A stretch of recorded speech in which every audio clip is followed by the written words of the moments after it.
Now children, in this video, we will study another new term of this chapter. This is enthalpy, which I used earlier too.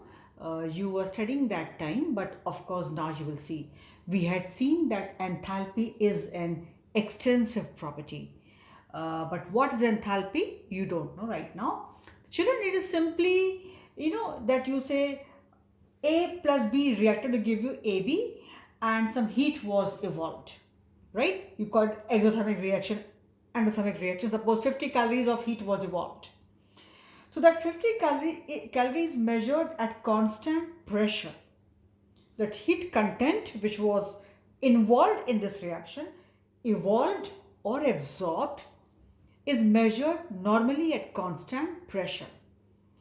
To which you can call in simple words as QP, heat measured at constant pressure. Q is heat and P shows at constant pressure. So what is enthalpy? H, and enthalpy change delta H. It is the total heat content of a system at constant pressure. Simply, the heat content measured at constant pressure is called enthalpy. Right children, what all reactions you see and they write plus 100 calories, 100 joules, 1000 joules energies liberated or taken in, whatever is there. Children, 99.9%, almost I should say it's 100% that it is enthalpy. The energy is measured, the heat is measured, heat evolved or absorbed is measured only at constant pressure under practical conditions. That's why enthalpy is the term most commonly used in this chapter. There are a variety of heats and energies calculated, but the energy content which is measured at constant pressure is called enthalpy, to which in simple words you call as heat of reaction. Right? Heat evolved or absorbed, to which you call heat of reaction. It's normally enthalpy. That time in lower classes we were saying heat of reaction, plus 80 calories plus 80 joules, whatever is there, or minus 80 calories evolved or absorbed, whatever, but it's actually enthalpy. Enthalpy is a thermodynamic term which means the energy content measured at constant pressure, and it's an extensive property. So actually H is equal to E plus P delta V. Enthalpy is equal to internal energy plus pressure volume work, right? Plus pressure volume work. But we always go for enthalpy change in internal energy. What all? We go for delta change. So delta H is equal to delta E plus P delta V. So formula to be learnt is, you will not be using this formula children, for sure you will not be using, you should know relation that H is equal to E plus PV. So from there only it has come delta H is equal to delta E plus P delta V, and remember we'll be using this equation only for formulas.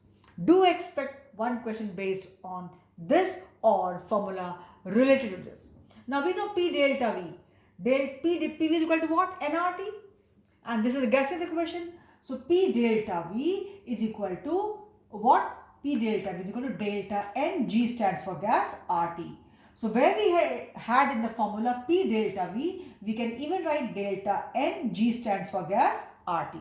Because PV is equal to nRT, so P delta V is equal to delta Ng RT. G stands for gas.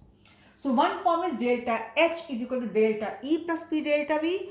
Since we have P delta V, so other form can be converted as delta H is equal to delta E plus delta N, and G is obvious, RT. G stands for gas. Reason I told you, I have shown here P delta V is equal to, because PV is equal to nRT, so delta N RT, and G stands for gas, again told.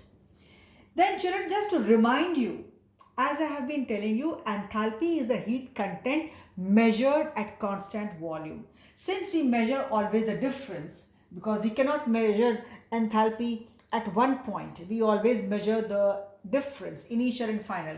We are not able to measure enthalpy initial and final. It's normally not there. So we always measure the difference. And this difference is nothing but, children, QP, the Q, the heat measured at constant pressure.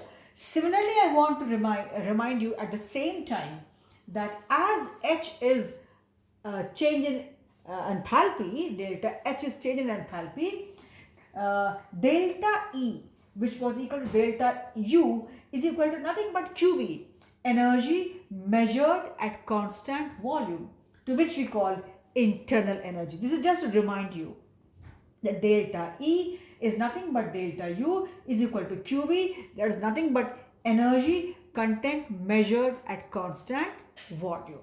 Now, so this is called internal energy, and this is enthalpy, energy content measured at constant pressure. So delta H is actually QP, and delta E, which was internal energy, is equal to delta U is equal to QV. Now children, point to be noted. You might have some numericals where they mention a term bomb calorimeter. It's an equipment and apparatus where energy is also measured during experiments. So if you come across this term, so remember, heat measured in bomb calorimeter. It's a calorimeter, it's a container, and heat measured there. So since the container is closed, has got fixed volume, so heat measured in bomb calorimeter is internal energy. That is energy measured at constant volume. I repeat, if in the question you find the so and so amount of heat was measured in bomb calorimeter, it means it is nothing but the heat measured at constant volume, which is nothing but internal energy, and which can be taken as E or U, or rather I should say delta E or delta U, because we never have only E. What all enthalpy we are measuring, it's not H, it's delta H. What all internal energy we are measuring, it's not E, it's delta E or delta U. Remember, we are not able to measure initial and final, right? We always measure the change in enthalpy, the change in internal energy, like a reaction takes place. There's nothing like initial and final energy and then you get the difference.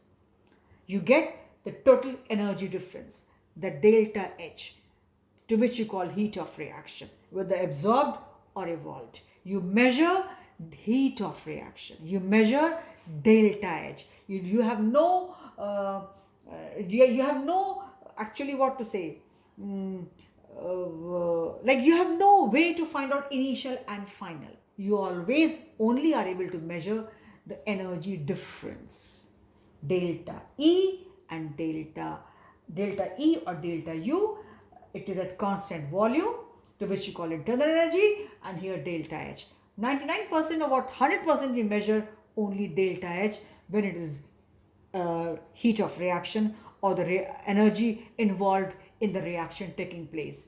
So what all you measure, it's not initial heat and final heat. You say it gives out 80 calories, means it is delta H, not H. Because we cannot measure the initial and final enthalpy. We cannot measure the initial and the final internal energy. So remember, although I wrote H means enthalpy, but what we calculate is delta H. I wrote E for internal energy, but actually what we calculate is change in internal energy, children. Remember, we are calculating the change, the difference, not the initial and final values. So I hope I have made this formula clear to you. Learn this formula. Delta H is equal to delta E plus P delta V, and from here we got the other form, delta H is equal to delta E plus delta NGRT. So depending upon what all is given to us, we'll be using formula this way or this way. And why it is this way? Because P delta V is equal to delta nRT and G stands for gas. So for this video, we stop here.